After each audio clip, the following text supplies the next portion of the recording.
Hello everyone, welcome to Edututor. A century later. നമ്മുടെ വീഡിയോയുടെ speciality അറിയാത്തവർക്ക് വേണ്ടി പറയാം. ഒരു എസ്സേയിൽ തന്നെയാണ് നമ്മൾ 2 മാർക്ക് ക്വസ്റ്റ്യൻസും പാരഗ്രാഫ് ക്വസ്റ്റ്യൻസും എസ്സേയ്സും എല്ലാം ഇൻക്ലൂഡഡ് ആയിട്ടുള്ള ഒരു എസ്സേയാണ് നമ്മൾ പഠിക്കുക. Okay. A century later is written by Imtiaz Darkar. She is a Pakistani-born British poet, artist and filmmaker. She has won the Queen's Gold Medal for her English poetry.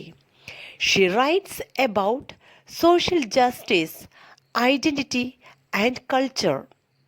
ഈ chapter എഴുതിയിരിക്കുന്നത് ഇംതിയാസ് ദർക്കറാണ്. ഇംതിയാസ് ഒരു Pakistani bone British പോയറ്റാണ്. അതുപോലെ തന്നെ ഒരു കലാകാരിയും സിനിമയുടെ നിർമ്മാതാവും കൂടിയാണ്. Queen's gold medal എന്ന് പറഞ്ഞിട്ടുള്ള ഒരു അംഗീകാരം ഇംഗ്ലീഷ് പോയട്രിക്ക് ലഭിച്ചിട്ടുള്ള ഒരു വ്യക്തിയാണ് ഇംതിയാസ് ദർക്കർ. അതുപോലെ തന്നെ സാമൂഹ്യ നീതിക്കും പിന്നെ വ്യക്തിത്വത്തിനും സംസ്കാരങ്ങൾക്കൊക്കെ വേണ്ടിയാണ്, അല്ലെങ്കിൽ അതിനൊക്കെ കുറിച്ചിട്ടാണ് കൂടുതലും പോയംസ് എഴുതിയിട്ടുള്ളത്. The central idea of the poem, A Century Later, is about the bravery of young girls who faced difficulties just for going to the school.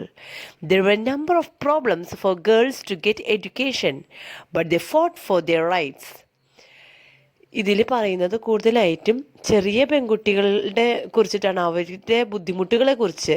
എന്തിൻ്റെ ബുദ്ധിമുട്ടാണെന്ന് വെച്ച് കഴിഞ്ഞാൽ സ്കൂളിലേക്ക് അന്നൊക്കെ പോകാനായിട്ട് അവരെ ബുദ്ധിമുട്ടുകൾ ഫേസ് ചെയ്തിരുന്നു സൊസൈറ്റിയിൽ നിന്നും. പക്ഷെ അവരതിലൊന്നും തളർന്നില്ല. അവർ എഡ്യൂക്കേഷൻ ലഭിക്കാൻ വേണ്ടിയിട്ട് ഈ പെൺകുട്ടികൾ അവരുടെ റൈറ്റ്സിന് വേണ്ടിയിട്ട്, അല്ലെങ്കിൽ അവരുടെ നീതിക്ക് വേണ്ടിയിട്ട് അവർ ഫൈറ്റ് ചെയ്തിരുന്നു. The desire of every girl is to get education. They wish to live a normal life, also wanted to reach to their dreams. They wanted freedom and to live without fear. എല്ലാ പെൺകുട്ടികളുടെയും ഒരു ആഗ്രഹം എന്ന് പറയുന്നത് വിദ്യാഭ്യാസം നേടുക എന്നതാണ്. അതുപോലെ തന്നെ അവർക്ക് സാധാരണ ഒരു ജീവിതം നയിക്കാനും, പിന്നെ അതുപോലെ അവരുടെ സ്വപ്നങ്ങൾ അത് അവർക്ക് നേടിയെടുക്കണം എന്നൊക്കെ ഉണ്ടായിരുന്നു. ഒത്തിരി സ്വപ്നങ്ങളുള്ള പെൺകുട്ടികളായിരുന്നു. അതുപോലെ സ്വാതന്ത്ര്യത്തോടു കൂടെ ഒരു പേടിയുമില്ലാതെ ജീവിക്കാനായിട്ട് ആഗ്രഹിച്ചിരുന്ന പെൺകുട്ടികളായിരുന്നു ഇവർ. In the poem, the poet has used some words like buzzing, humming and murmur. It means that collective strength and unity of the girls against oppression. He wants them to overcome all the challenges they face. ഇതിൽ ഉപയോഗിച്ചിരിക്കുന്ന ചില വാക്കുകളാണ് ബുസിങ്. ബുസിങ് എന്ന് പറഞ്ഞു കഴിഞ്ഞാൽ മന്ത്രിക്കുക എന്നൊക്കെ പറയും. Humming and മർമർ, മൂളുക, അതുപോലെ പിറുപിറുക്കുക. അപ്പോൾ ഈ വാക്കുകളൊക്കെ എന്തിനാണ് ഉപയോഗിച്ചിരിക്കുന്നതെന്ന് വെച്ച് കഴിഞ്ഞാൽ ഈ പെൺകുട്ടികൾ അടിച്ചമർത്തപ്പെട്ടിട്ടുള്ള, ഒപ്രഷൻ എന്ന് പറഞ്ഞാൽ അടിച്ചമർത്തപ്പെടുകയാണ്. അപ്പോൾ അടിച്ചമർത്തപ്പെട്ടിട്ടുള്ള വിദ്യാഭ്യാസം ഇവർക്ക് ലഭിക്കാതിരിക്കുന്ന ഈ സാഹചര്യത്തിൽ അടിച്ചമർത്തപ്പെട്ടിട്ടുള്ള പെൺകുട്ടികളാണ് ഇവർ.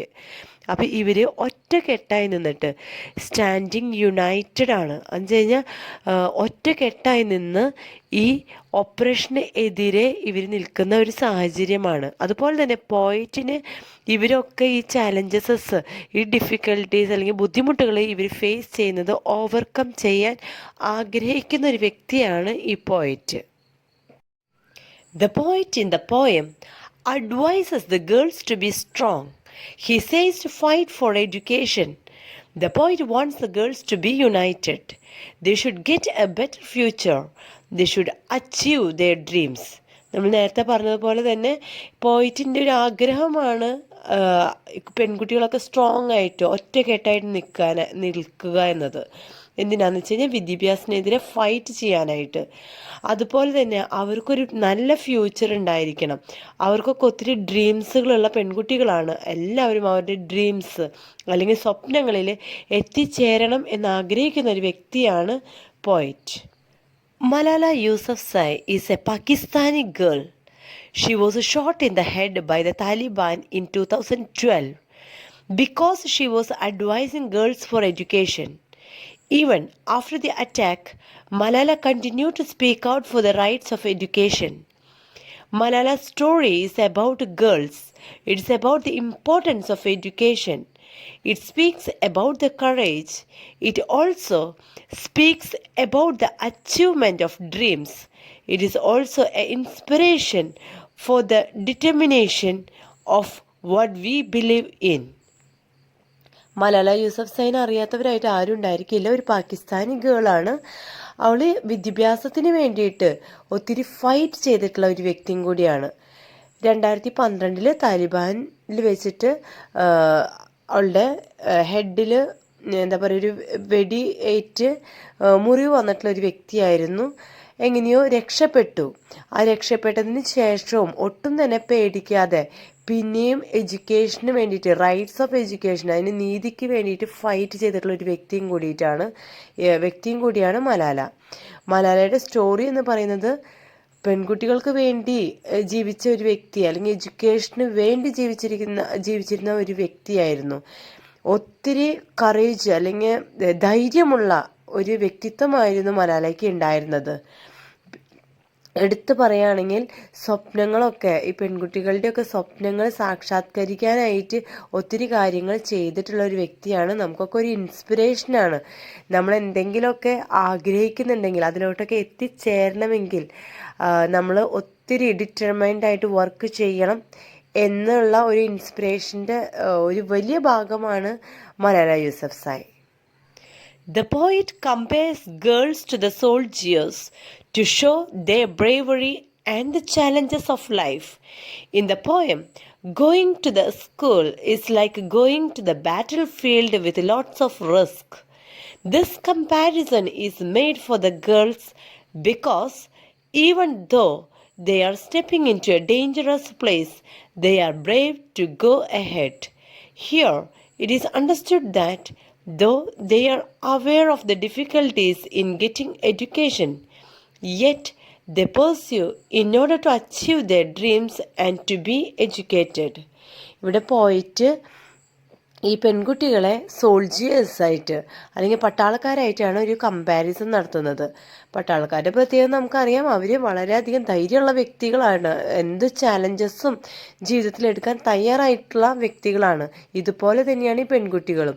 പെൺകുട്ടികൾ സ്കൂളിലേക്ക് പോവുക എന്ന് പറഞ്ഞു കഴിഞ്ഞാൽ ഒരു ബാറ്റിൽ ഫീൽഡ് അല്ലെങ്കിൽ യുദ്ധകളത്തിലോട്ട് ഇറങ്ങുക, ഒത്തിരി റിസ്കുകൾ എടുത്തിട്ടാണ് ഈ പെൺകുട്ടികൾ സ്കൂളിലോട്ട് പോയിരുന്നത് എന്നാണ് ഇവിടെ നമുക്ക് മനസ്സിലാക്കാൻ സാധിക്കുക. അതുപോലെ തന്നെ അത് ഒത്തിരി ഡേഞ്ചറസ് ആയിട്ടുള്ള പ്ലേസ് ആയിട്ട് ഇവിടെ കണക്കാക്കുന്നുണ്ട്. ബാറ്റിൽ ഫീൽഡ് എന്ന് പറഞ്ഞു കഴിഞ്ഞാൽ അത്ര എളുപ്പമുള്ള ഒരു കാര്യമല്ല. യുദ്ധകളത്തിലേക്ക് ഇറങ്ങുക എന്ന് പറയുന്നത് അത്ര എളുപ്പമല്ല. അതൊരു ഡേഞ്ചറസ് പ്ലേസ് ആയിട്ടാണ് ഇവിടെ കണക്കാക്കുന്നത്. അതുപോലെയാണ് സ്കൂളും എന്നാണ് ഇവിടെ പറയുന്നത്.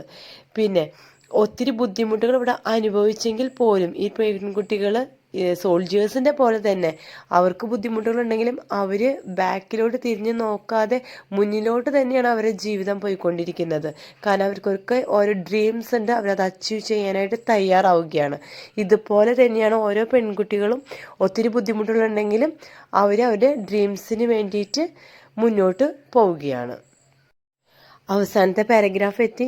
നിങ്ങളിത് കുറേ ഉണ്ടെന്ന് വിചാരിച്ചിട്ട് ഈ ചാപ്റ്റർ സ്കിപ്പ് ചെയ്യരുത് കേട്ടോ. വളരെ ഇമ്പോർട്ടൻ്റ് ആയിട്ടുള്ള ഒരു ചാപ്റ്ററാണ്.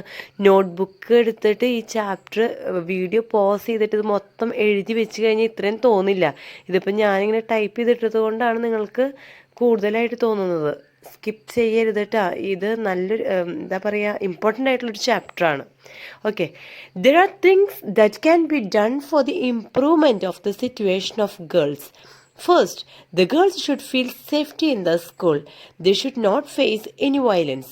ഇനി ഈ പെൺകുട്ടികളുടെ ഇമ്പ്രൂവ്മെൻറ്റിന് വേണ്ടി അല്ലെങ്കിൽ ഈ സിറ്റുവേഷൻസിന് ഒരു ചേഞ്ചിന് വേണ്ടി, ഇവരിപ്പോൾ ഒത്തിരി പേടിച്ചിരിക്കുന്ന ഒരു സിറ്റുവേഷനാണല്ലോ ഇവിടെ ഉള്ളത്. ഇതിന് ചേഞ്ചസിന് വേണ്ടി നമുക്ക് എന്താണ് ചെയ്യാൻ പറ്റുക? ആദ്യമായിട്ട് സ്കൂളുകളിൽ ഒരു സേഫ്റ്റി അവർക്ക് ഫീൽ ചെയ്യത്തക്ക വിധം വയലൻസ് ഒന്നുമില്ലാത്ത രീതിയിൽ സ്കൂളൊന്ന് ക്രിയേറ്റ് ചെയ്യണം എന്നാണ് പറയുന്നത്. Secondly, every girl should study. Some of the girls do not get education because the schools are far away. Parents don't send them since they are ignorant about the importance of education. രണ്ടാമതായിട്ട് പറയുന്നത് എല്ലാ പെൺകുട്ടികളും പഠിക്കണമെന്നാണ്.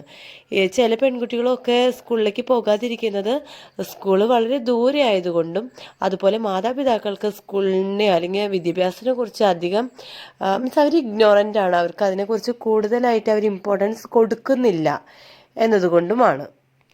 Third, some people think that the boys should get better education than girls. Even some think that girls need not go for higher studies. All these worst thoughts should swipe away in order to make a better place. ഇതൊക്കെ പണ്ടത്തെ ചിന്താഗതികളായിരിക്കാം കേട്ടോ. ഇപ്പം ഇങ്ങനെയൊന്നും ഇല്ല. എന്താ പറയുക, ഗേൾസിനൊന്നും education കൊടുക്കരുത്, അല്ലെങ്കിൽ അവരൊന്നും ഹയർ സ്റ്റഡീസിന് പോകരുത്. ആൺകുട്ടികൾക്കാണ് കൂടുതൽ പ്രാധാന്യം കൊടുക്കേണ്ടത്, അവരെയാണ് പഠിപ്പിക്കേണ്ടത് എന്നുള്ള ചിന്താഗതികളൊക്കെ നമ്മുടെ സൊസൈറ്റിയിൽ നിന്ന് മാറിക്കഴിഞ്ഞാൽ മാത്രമേ നല്ലൊരു പ്ലേസ് അല്ലെങ്കിൽ പെൺകുട്ടികൾക്കൊരു സേഫ്റ്റിയും അവർക്കൊരു കംഫർട്ടബിൾ ആയിട്ടുള്ള പ്ലേസും നമ്മുടെ സൊസൈറ്റിയിൽ ഉണ്ടാകൂ എന്നാണ് ഇവിടെ പോയിട്ട് പറയുന്നത്. ചാപ്റ്റർ നമ്മളിവിടെ വൈൻഡ് അപ്പ് ചെയ്യാണ്.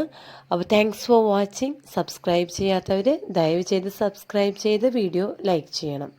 Okay, thank you.